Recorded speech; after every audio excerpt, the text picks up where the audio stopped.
Joyeuse fête des mères! C'est qui les mamans? Levez la main. Ah, quand même. Super. On a des cadeaux pour vous tantôt. Oui. Ben, on va se plonger dans la parole de Dieu et je dirais comme introduction aujourd'hui, on va regarder un tableau. Parce qu'aujourd'hui, c'est un sermon portrait. Et vous connaissez cette madame?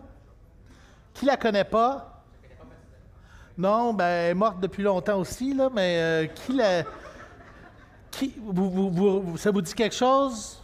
Ce regard mystérieux, ce sourire énigmatique.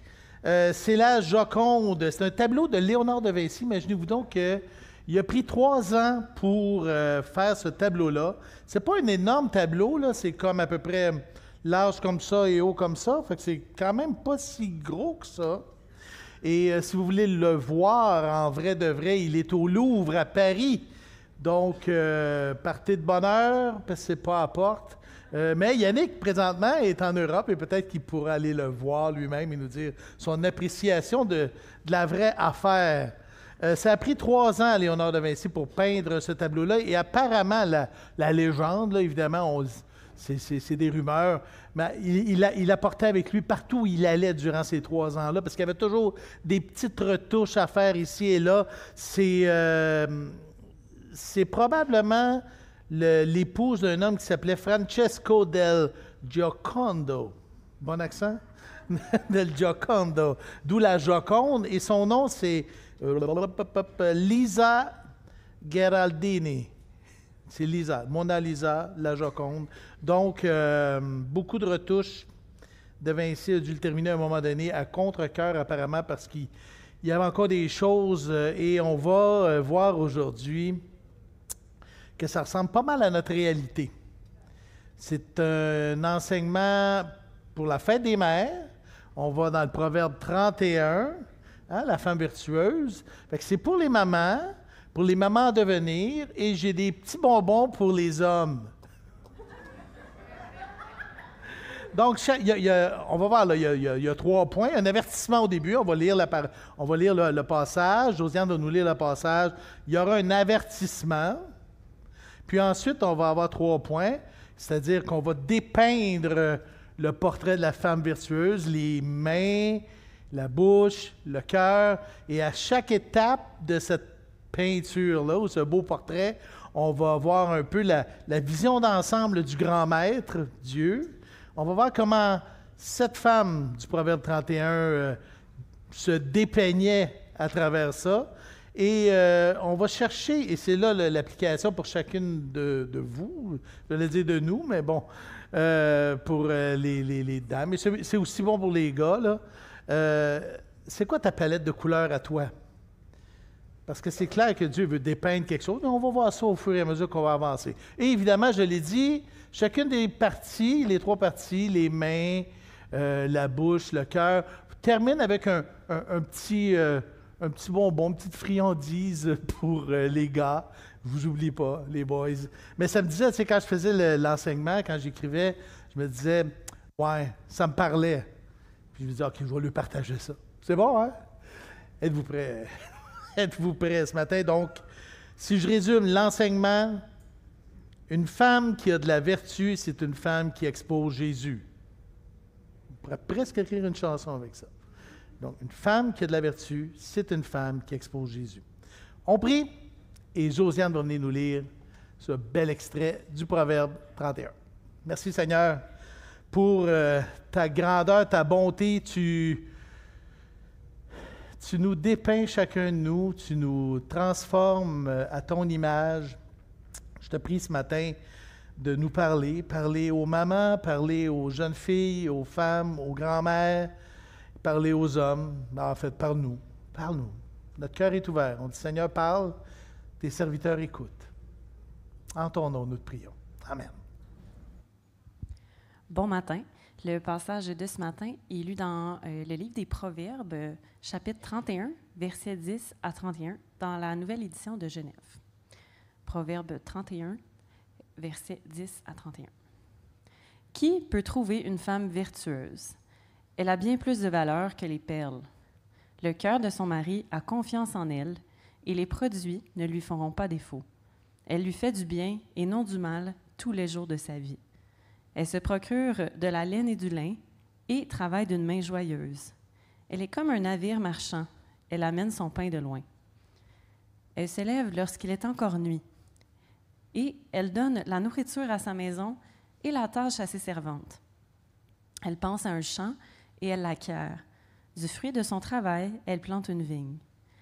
Elle ceint de force ses reins et elle affermit ses bras. Elle sent que ce qu'elle gagne est bon. Sa lampe ne s'éteint point pendant la nuit. Elle met la main à la quenouille et ses doigts tiennent le fuseau. Elle tend la main au malheureux. Elle tend la main à l'indigent. Elle ne craint pas la neige pour sa maison, car toute sa maison est vêtue de cramoisis. Elle se fait des couvertures. Elle a des vêtements de fin lin, de pourpre. Son mari est considéré aux portes, lorsqu'il siège avec les anciens du pays. Elle fait des chemises et les vend, et elle livre des ceintures aux marchands. Elle est vêtue de force et de gloire. Elle se rit de l'avenir. Elle ouvre la bouche avec sagesse, et des instructions aimables sont sur sa langue. Elle veille sur ce qui se passe dans sa maison, et elle ne mange pas le pain de la paresse. Ses fils se lèvent et la disent heureuse. Son mari se lève et lui donne des louanges. Plusieurs filles ont une conduite vertueuse, mais toi, tu les surpasses toutes. La grâce est trompeuse et la beauté est vaine. La femme qui craint l'Éternel est celle qui sera louée. Récompensez-la du fruit de son travail et qu'aux portes ses œuvres la louent.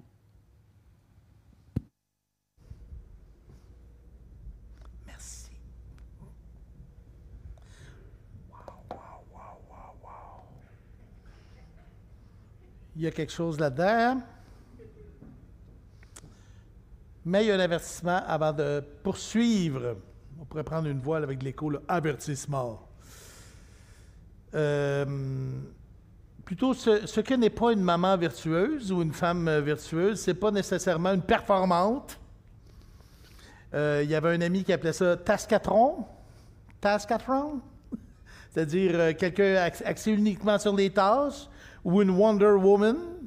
Même si ici on voit quelqu'un qui est assez performant, merci, qui fait des couvertures, qui fait des chemises, qui plante des vignes, qui achète des champs, fait des ceintures, les vend. Qui fait tout ça ici? C'est quand même quelque chose. Ce qui est important dans ce passage-là, c'est pas autant ce qu'elle fait que ce qu'elle est. Et Dieu, lui, nous peint, chacun de nous, à sa façon, avec la palette de couleurs qu'il nous a donnée, tout ça en voulant reproduire le portrait de Jésus. Jésus, mais aujourd'hui, on vit à une époque où la performance, c'est un peu comme la reine ou la règle des fois, et on sent mal si on n'est pas assez performant. Et je dirais pour les femmes, il y a une coche de plus, là. Les gars vont dire, ben voyons, il capote un matin, là. Non, c'est pas simple. C'est pas toujours simple. Maman parfaite, mère parfaite, femme fatale aussi. Des fois, on espérait qu'elle soit mieux que Jésus lui-même. Puis évidemment, il faut qu'elle soit instagrammable, pas de filtre, s'il vous plaît. C'est une pression sociale énorme, réellement. Et puis, c'est pas toujours évident, même dans l'Église. Beaucoup d'attentes, on met la barre haute. Il y a même des gens pour dire, et vous avez certainement déjà entendu ça, la place de la femme est à la cuisine. Vous n'avez pas vu la vidéo? Non. Il y a quelqu'un qui dit ça sur les internets. Quelque chose de réducteur, de méprisant et de misogyne. C'est absolument pas ce que signifie être complémentarien. Être complémentarien veut dire égal dans leurs valeurs, mais différent dans leur rôle. Super important ce matin. Donc, pour voir l'intention du Créateur, du grand maître, de Dieu lui-même, il faut gratter la couche, la première couche de peinture pour aller voir ce qui est en dedans. Ça vous est déjà arrivé? Mettons que tu as un bicycle, puis là, tu enlèves une première couche, tu t'aperçois qu'il était vert avant. Puis là, tu as une deuxième couche, et puis ça finit, à un moment donné, tu as eu comme 5-6 couleurs. Avec Dieu, il ne faut pas se fier à ce qu'on voit, il faut plutôt regarder au cœur des choses. Ce que Dieu veut produire, le chef-d'œuvre que Dieu veut reproduire, c'est Jésus-Christ lui-même. 2 Corinthiens, chapitre 3, versets 17 et 18. Or, le Seigneur, c'est l'Esprit. Et là où est l'Esprit du Seigneur, là est la liberté. Nous tous, donc, dont le visage découvert reflète la gloire du Seigneur, nous sommes transformés, on pourrait dire peinturés à la même image, de gloire en gloire, par l'Esprit du Seigneur. Donc, le piège avec le portrait de la Proverbe 31, c'est de se comparer et de se dire « j'y arriverai jamais. » Tu sais, je ne serai jamais capable de faire autant d'affaires de... C'est-à-dire, il faut que tu ailles prendre un cours de ceinture, un cours de couverte, un cours de chemise, un cours de chant, un cours de plantage de vignes. Puis là, elle a des servantes, ça te prend des servantes. Non, tu comprends que c'est ça le piège, c'est qu'à un moment donné, on va se mettre une pression sur tout ce qu'il faut faire, quand finalement, un peu comme Marthe et Marie, ce qui était important, c'était d'être au pied de Jésus, de se laisser transformer. Fait que ce matin, c'est là qu'on va. On va repeindre cette femme selon Dieu, mais on va essayer de voir les couleurs ou la palette de couleurs qui t'appartient à toi ce matin. Donc, on part. C'est parti. La première chose qui vont être peintes, c'est les mains. On parle des mains de Jésus, évidemment. Cette femme-là, exceptionnelle, on le voit, elle est hyper active, elle a beaucoup d'énergie, mais l'emphase est mise sur le verset 30, c'est une femme qui craint Dieu.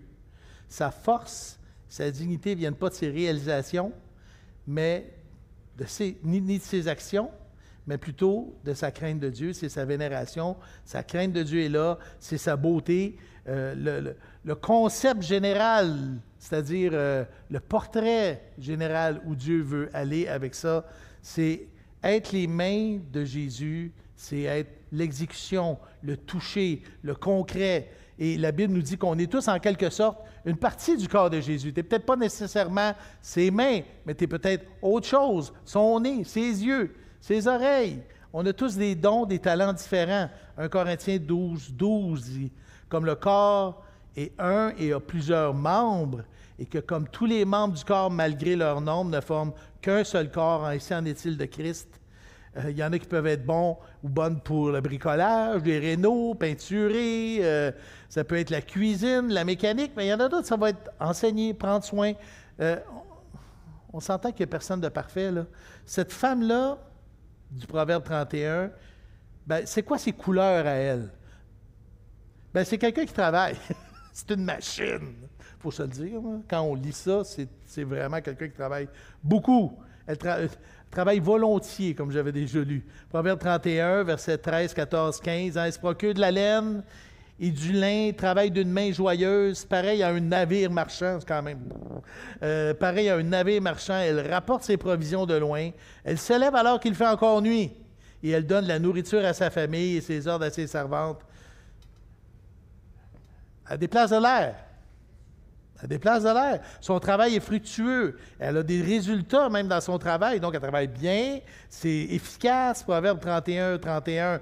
Donnez-lui du fruit de son travail et qu'aux portes de la ville, ses œuvres fassent son éloge. Ses œuvres fassent son éloge. Ce qu'elle fait, ce qu'elle produit, c'est « Oh, wow, c'est merveilleux ». Proverbe 31, 18. Elle constate que ce qu'elle gagne est bon. Sa lampe ne s'éteint pas durant la nuit. Elle est proactive, elle n'a pas peur. 21, verset 21, elle ne redoute pas la neige pour sa famille, car chacun y est habillé de cramoisi. Elle se fait des couvertures, elle a des habits en fin lin et en pourpre. Verset 24, elle fait des chemises et les vents, et elle livre les ceintures aux marchands. Elle a du leadership, de l'entrepreneurship. Elle pense à un champ, verset 16, et elle l'achète. Avec le fruit de son travail, elle plante une vigne. Avec la force en guise de ceinture, elle affermit ses bras. Elle constate que ce qu'elle gagne est bon. C'est essoufflant! C'est essoufflant!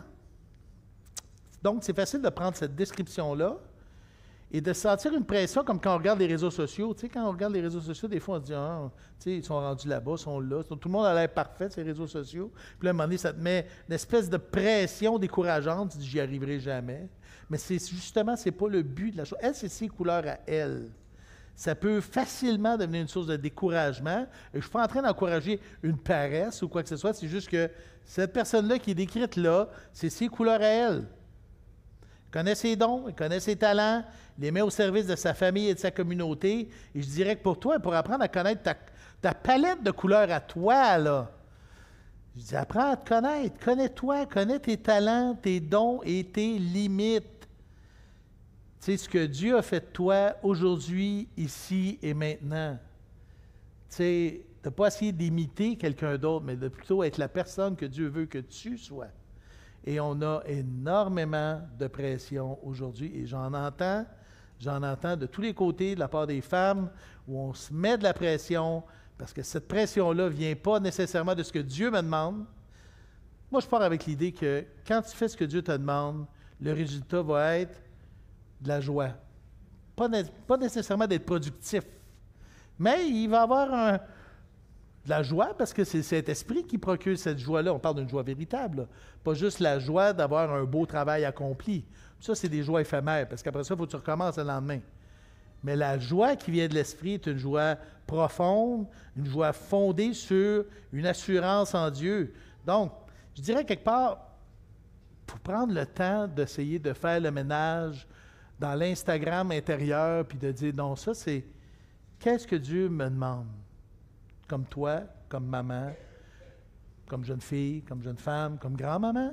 Qu'est-ce que Dieu te demande? Et ça, c'est personnel. Puis accepte tes limites. Ce que tu es et ce que tu es, ce que tu as, c'est amplement suffisant pour accomplir ce que Dieu te demande aujourd'hui.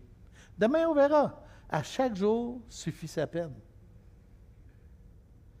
Que ce soit dans ta famille, dans ton Église, dans ta vie en entier, il faut arrêter de se comparer, arrêter d'aspirer à être genre la Superwoman ou la Wonder Woman idéale qu'on a l'impression qu'on aimerait être.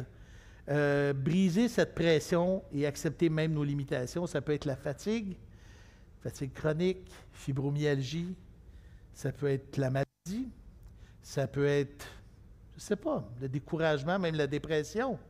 Bon, elle, Madame Proverbe 31, Madame Vertueuse, on va l'appeler comme ça, elle drive. Bon, ben, je pense pas qu'elle souffre de fibromyalgie. Ben, c'est sûr que si tu souffres de fibromyalgie, il y en a près une femme sur 4, là. Ben, ça se peut que tu te sentes un peu mal. Non, découvre ce que Dieu veut à travers toi, à travers ta maladie, à travers ce que tu es, et de plutôt casser l'insatisfaction de ce que je suis. Tu comprends? Parce qu'il y a beaucoup de fatigue, beaucoup de burn-out, beaucoup de découragement, beaucoup de dépression qui vont prendre leur source dans cette insatisfaction de ce que je suis. On se met dans un miroir, puis on aimerait voir quelqu'un d'autre, puis on refuse ce que le miroir nous transmet, plutôt que de juste l'accepter, parce que ce que tu es, c'est ce que Dieu a voulu bien faire de toi aujourd'hui. Donc, qu'est-ce que Dieu te demande aujourd'hui?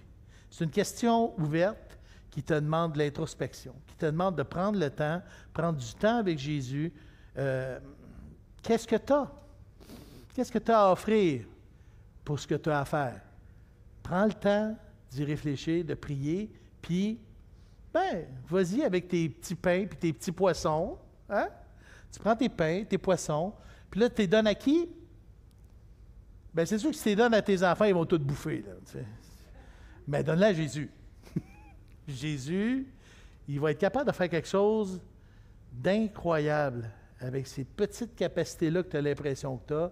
Mais surtout, arrête de te comparer. Arrête de te comparer. Je trouvais que c'était un passage idéal pour arriver là aujourd'hui. Bon, petit bonbon pour lui.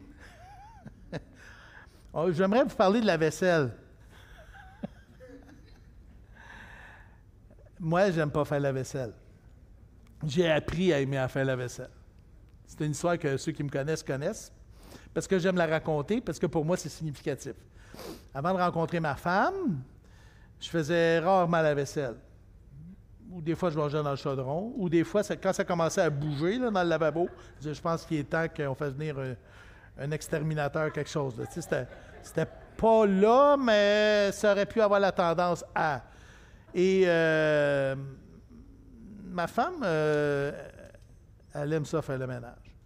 C'est beau chez nous, c'est propre. Et j'en suis très content.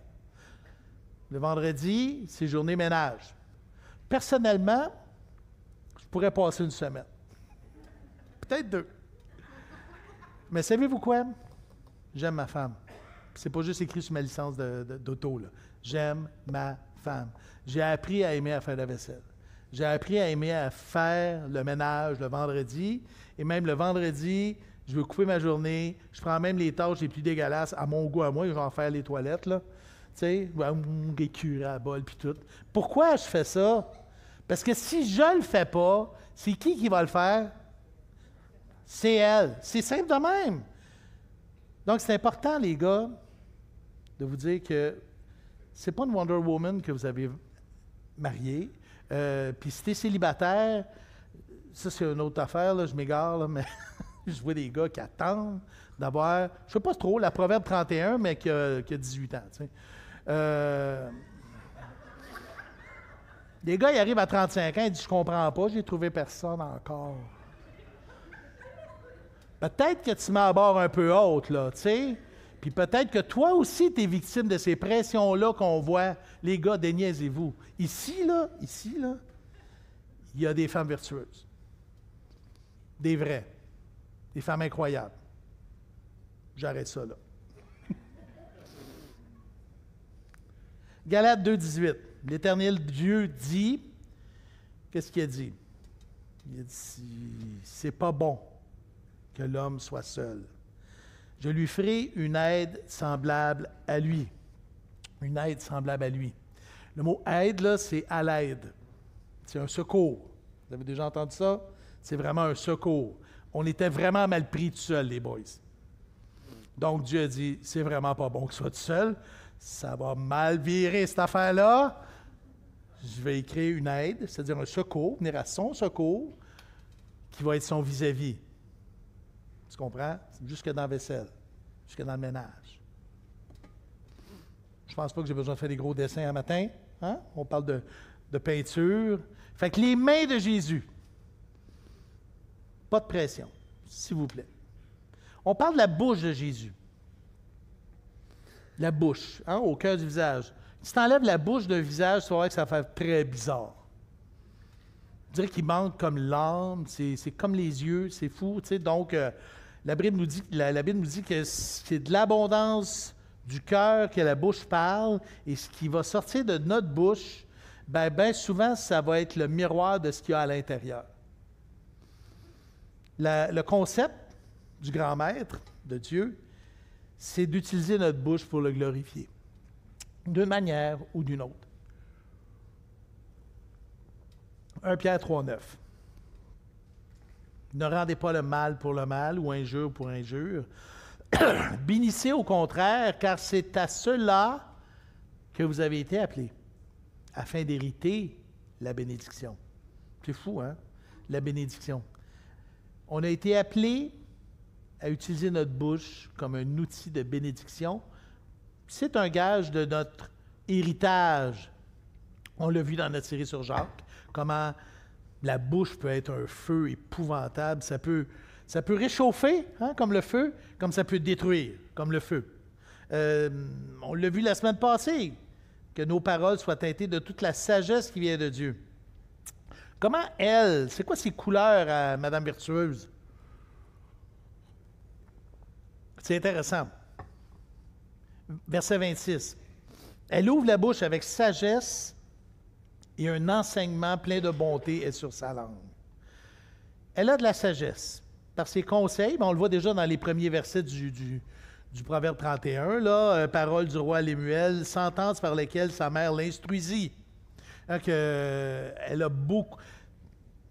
Sa mère avait beaucoup de sagesse, sa femme a beaucoup de sagesse. Bon, est-ce que c'est quelque chose qui est génétique? Ben, absolument pas. Ça a un lien avec la crainte de Dieu. Donc, elle ouvre la bouche avec sagesse.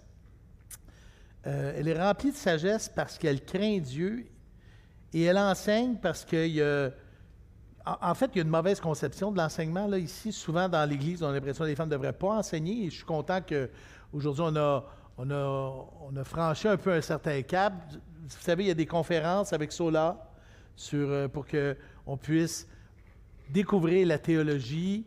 Cette théologie qui est offerte aussi pour les femmes. Quand je dis ça, c'est parce que pendant longtemps, il y a eu comme une espèce de clivage. On disait non. Tu sais, ça faisait très rétrograde de ce côté-là. Mais c'est tellement primordial pour tout le monde de développer cette théologie. Le mot théologie veut dire, dans le fond, le discours de Dieu, connaître Dieu. Et plus tu connais Dieu, plus tu le crains. C'est primordial d'approfondir sa connaissance de Dieu et de le transmettre. Ses yeux sont attentifs aux opportunités. Elle utilise même ses paroles pour faire fructifier, négocier et diriger. Par exemple, Proverbe 31:16, elle pense à un champ et elle l'achète. Avec le fruit de son travail, elle plante une vigne. Donc, elle utilise ses mots pour amener à un point B. Elle se lève lorsqu'il fait encore nuit. Elle donne la nourriture à sa famille et ses ordres à ses servantes. Elle dirige sa gang, on va dire ça de même. Elle a une sagesse prévoyante. Elle agit, elle dirige. Et même son travail, elle applique cette sagesse-là dans le quotidien par ses paroles. Et ça va même plus loin que ça parce qu'elle provoque même des paroles de louange. Proverbe 31:28, ses fils se lèvent et la disent heureuse, son mari aussi, et il chante ses louanges. C'est fou. Maintenant, c'est quoi les couleurs que Dieu te demande? Qu'est-ce que Dieu veut peindre avec toi? Ça, c'est un modèle. Je dirais la première chose à retenir, c'est que la sagesse, c'est rarement instantané. C'est rarement instantané. La sagesse vient de Dieu et ça vient avec l'expérience, ça vient avec la souffrance et ça vient avec la connaissance. C'est les 3 ans de Léonard de Vinci en train de faire les retouches sur sa Joconde et c'est un peu les dizaines d'années que Dieu va passer à faire des retouches sur ton caractère. Hein? Il fait des traits, il fait des retraits d'un côté comme de l'autre. C'est comme en peinture, c'est comme dans la vie. Dieu ajoute, Dieu enlève des choses pour que tranquillement on soit bonifié à l'image de Jésus. C'est l'idée en arrière. Fait que je dirais donc, si tu veux être la bouche de Jésus, on va prendre juste le principe biblique. Si quelqu'un manque de sagesse, qu'il la demande à Dieu. Donc, on part avec le principe qu'on n'en a juste pas et de dire à Dieu, Dieu, j'en ai besoin. C'est déjà une première étape, là. Tu sais, Seigneur, j'ai besoin de ta sagesse. Seigneur, je soupire après ta sagesse. Je cours après la sagesse. Je la veux. Je veux que mes paroles soient remplies de sagesse. Je veux plus que ma bouche se mette à déblatérer du commérage, de la médisance, de la calomnie. Même quand on dit que c'est juste des faits, là, on le sait exactement que souvent, ça n'a rien à voir avec la sagesse qui vient d'en haut. Pense, mettons, à la bouche, quand on lit, mettons, le verset de Jacques, chapitre 3, versets 17 et 18. Constate ça avec la bouche, c'est la sagesse qui vient d'en haut, les paroles qui viennent d'en haut. Premièrement, pure. Ensuite, pacifique, modérée, conciliante, pleine de miséricorde et de bons fruits, exempt de duplicité et d'hypocrisie. Le fruit de la justice est semé dans la paix par ceux qui recherchent la paix. Ce désir de la sagesse-là est au cœur même de ce que cette femme-là de Proverbe 31 nous expose, c'est-à-dire quelqu'un qui craint Dieu. Quand on craint Dieu, on développe notre théologie, on cherche sa personne à travers sa parole, on veut creuser la parole pour pouvoir y trouver la sagesse. C'est aussi simple que ça. Et il ne faut pas penser que c'est instantané. La sagesse, ça se bonifie avec les années. Fait que ne sois pas découragé si tu as 17 ans et tu te dis « Aïe, aïe, aïe, je manque de sagesse ». C'est fort possible. La courbe naturelle pour un chrétien normal, c'est d'augmenter en sagesse avec les années. Ça vient comme ça. C'est normal parce que plus on vieillit, plus on apprend à se découvrir, plus on apprend à se connaître, plus on découvre Dieu, plus on apprend à le connaître, plus on voit comment on interagit ensemble, lui puis nous, plus on souffre, plus on apprend à pardonner, plus on apprend à aimer, plus on apprend à connaître Dieu. finalement, plus on devient sage. Tu sais, c'est juste d'accepter, je dirais, l'échéance de la vie et de me plonger dans sa parole pour comprendre et connaître la sagesse. C'est pour ça que ses paroles étaient remplies de sagesse et son enseignement plein de bonté. Elle n'enseignait pas pour faire valoir ou pour essayer d'écraser par sa connaissance, mais parce qu'elle avait une soif de transmettre Jésus. Bon. J'ai marqué bonbon pour homme. Je voulais juste dire que le mot mémère n'est pas uniquement féminin. On dit une mémère. J'ai vu aussi beaucoup de un mémère. Il y a autant de médisants que de médisantes. C'est juste que ça s'exprime différemment. Hein? Les gars, les filles, c'est au bout de la ligne. Je veux juste vous dire, les gars, que notre bouche, c'est un outil. Dieu nous donne un outil fantastique. Ça s'appelle la bouche. Et on a cette liberté de l'utiliser pour maudire ou pour médire. Bon, vous partagez une petite tranche de vie tous les matins, pratiquement, sauf exception des fois, mais tous les matins, Julie et moi, on est dans le salon, puis là, on prend notre café. Puis savez-vous qu'est-ce qu'on fait? Ben, souvent, on lit la Bible, on fait notre dévotion. Julie écrit ses prières. Puis là, on partage souvent, on partage. On partage des choses qui nous ont frappés, qui nous ont touchés, soit dans la Bible, soit dans la vie. Julie me partage sa sagesse. Julie m'aide beaucoup dans ce que je suis. En fait, l'étude de ce matin a été tirée beaucoup d'une étude qu'elle a donnée il y a une couple d'années sur Proverbe. Une femme sur son 31. Ça s'appelait comme ça. Oui, je te dirais, mon gars, demande conseil à ton épouse. Écoute, tu as tout à gagner. Tu as tout à gagner. On est une équipe et on n'a pas à craindre là, quand on est une vraie équipe. Quand l'amour nous unit, on n'a pas à craindre de se reprendre même mutuellement. Si vous venez dans mon bureau, les gars m'ont fait une blague. Yannick, à un moment donné, m'a trouvé sur Marketplace un monsieur patate. Parce que j'ai la parole facile. Et j'ai un sens de l'humour. Et des fois, mon sens de l'humour peut être douteux. Ça vient avec la parole facile. Hein? Quand on parle beaucoup, on ne manque pas de péché. Je ne m'en vante pas, j'en ai honte. Je dirais que peut-être que la sagesse, justement, mes enfants m'ont dit « Ouais, ça va de mieux en mieux. » Merci Jésus. Mais à un moment donné, c'est toujours après, là, tu dis « Ah, j'aurais pas dû dire ça. » Puis là, on s'était entendus, et on s'est toujours entendus, ma femme puis moi. Quand elle me connaît bien, là, quand elle sent que je déborde ou que je suis pour dépasser la ligne, tu sais, il y a une ligne, là. Elle me dit patate. Patate. Là, je le sais. Ça ne me frustre pas. Je me fie à son jugement. Je sais que dans bien des situations, elle a plus de sagesse que moi. Et puis je ne veux pas y faire honte. Fait que ça fait partie de l'équipe qu'on est. On n'a pas à craindre de se reprendre mutuellement, quitte à des fois...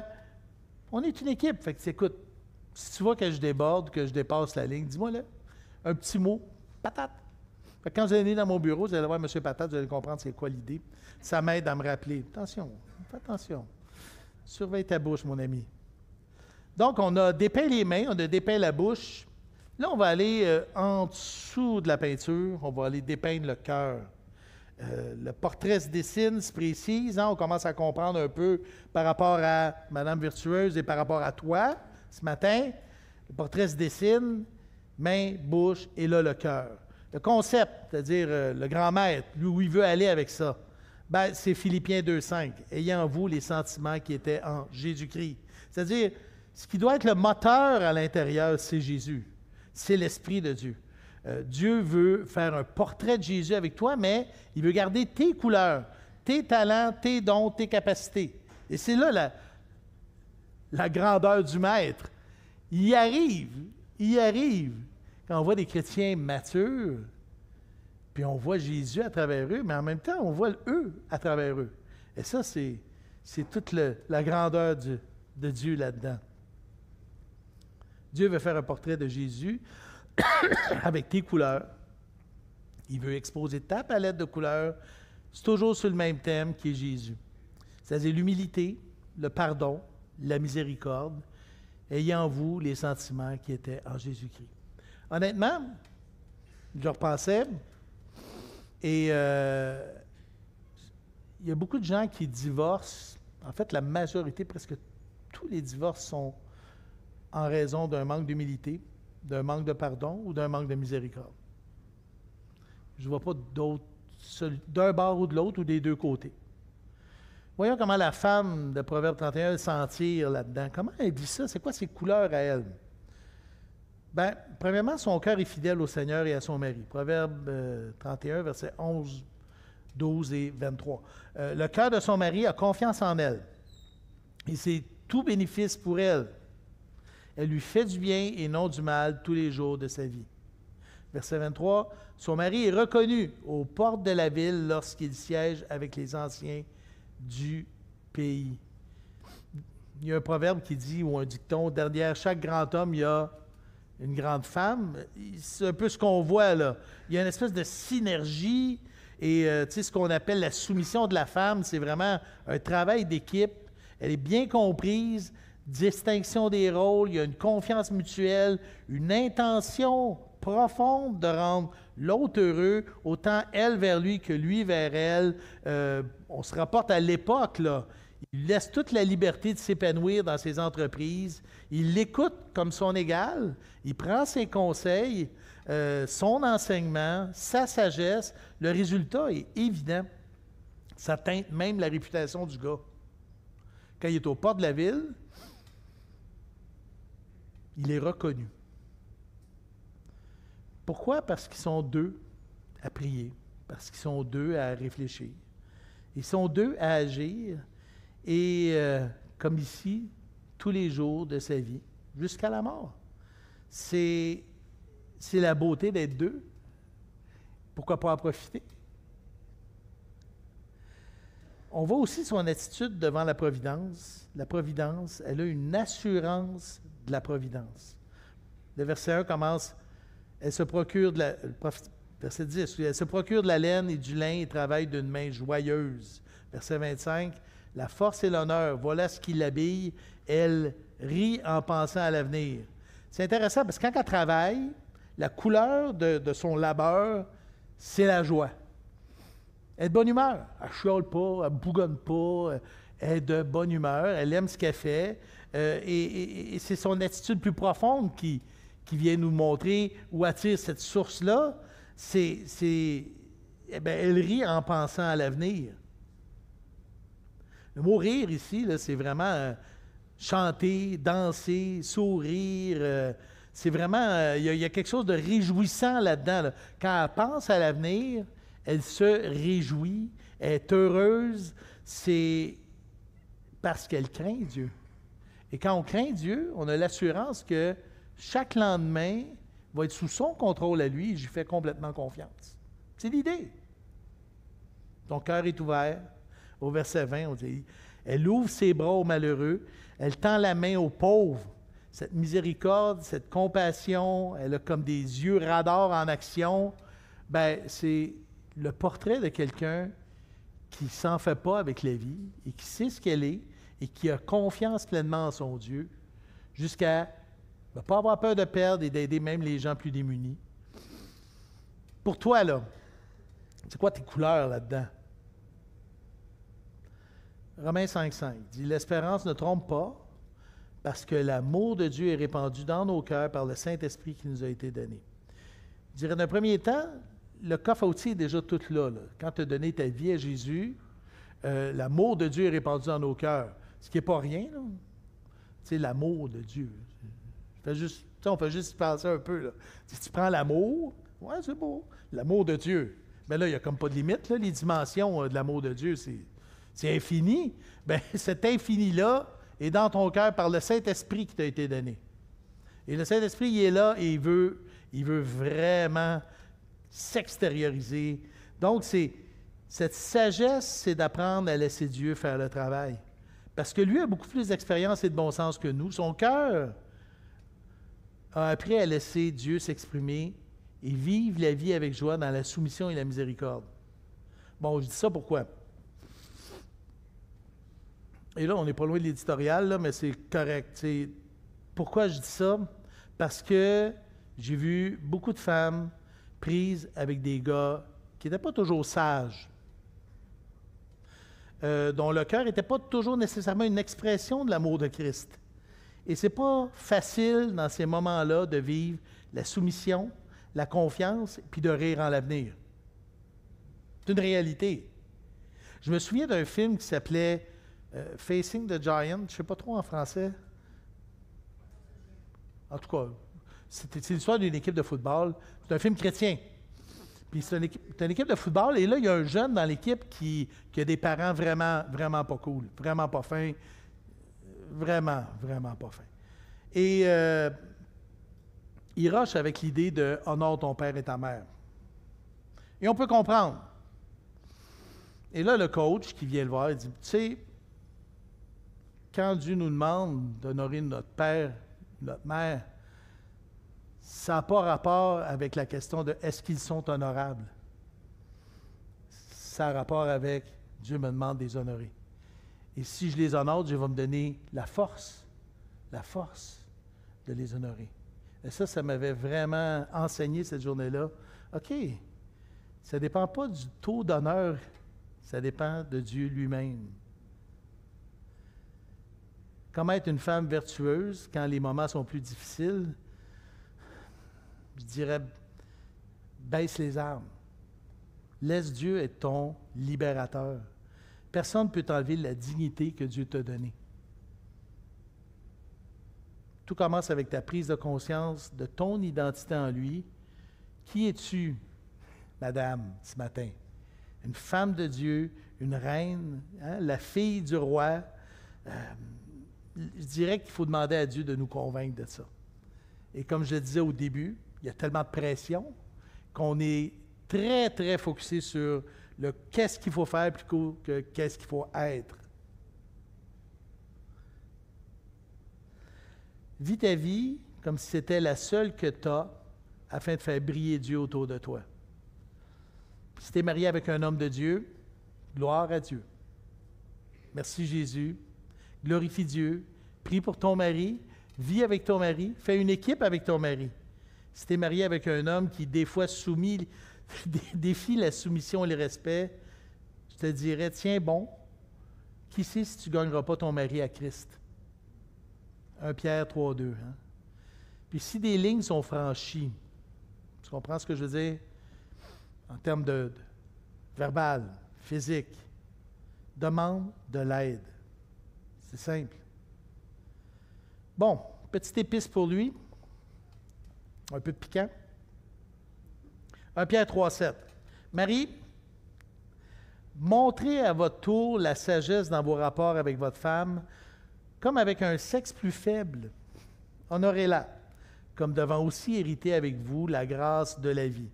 Qu'il en soit ainsi afin que rien ne vienne faire obstacle à vos prières. Bon. J'avais un défi rendu là. Parce que je me disais, j'avais de la misère à imaginer la femme de Proverbe 31 comme une petite fleur fragile avec des pétales chambranlantes, là, tu sais, un sexe plus faible. Fait que je suis allé voir les commentaires, et je suis allé voir le commentaire de John MacArthur, précisément John MacArthur, parce qu'il est très conservateur. Fait que je dis, j'ai hâte de voir ce que lui va dire, et je veux vous lire ça. Je vous lis le commentaire de ce passage-là.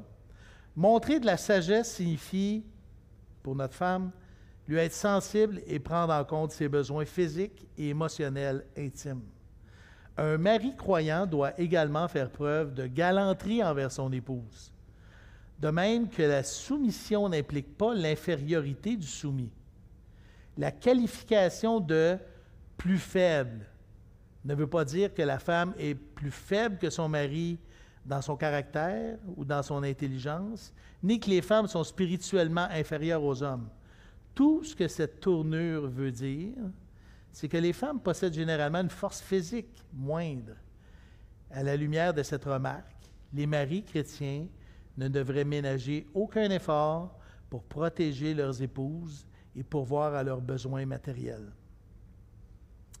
Surtout que dans le contexte où Pierre a écrit ça, il y a quelques milliers d'années pratiquement, là, une femme puis un chien, c'était pas loin. Là. Si tu avais un bœuf qui était productif, tu pouvais le mettre dans ton échelle de valeur plus haut que ta femme. Là. Tu pouvais répudier ta femme pour n'importe quel sujet, n'importe quoi. Tu avais droit de vie ou de mort sur ta femme. Et c'était régulier qu'il y avait des hommes qui battaient leur femme pour n'importe quoi. Il ne filait pas un matin, il s'est levé, j'ai le goût de fesser sur quelqu'un, et là, bang. C'était aussi capoté que ça, là. Fait que quand on se met dans le contexte, là, on comprend. Il y avait une culture de domination très, très, très, très, très, très, très physique. Considérez vos femmes comme fragiles. Honorez-les, comme devant aussi hériter avec vous de la grâce de la vie. Et là, il y a une promesse qui est intéressante, un avertissement même qui est très clair.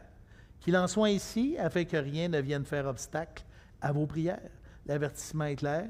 Ta vie spirituelle puis ta relation avec Dieu dépend de la façon dont tu te comportes avec ta femme. Ça ne peut pas être plus clair que ça, les gars. Bon. Les musiciens, venez-vous-en. Ben oui, parce qu'on va louer le Seigneur, là.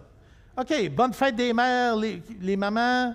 On a vu un sermon portrait ce matin. C'est une femme fantastique, cette femme-là, la virtueuse de Proverbe 31. Mais le but n'était pas de nous dire, voici une liste de choses à faire pour être une femme vertueuse, mais plutôt comment être, comment son cœur est. Et là, on voit, sa crainte de Dieu, c'est la clé même.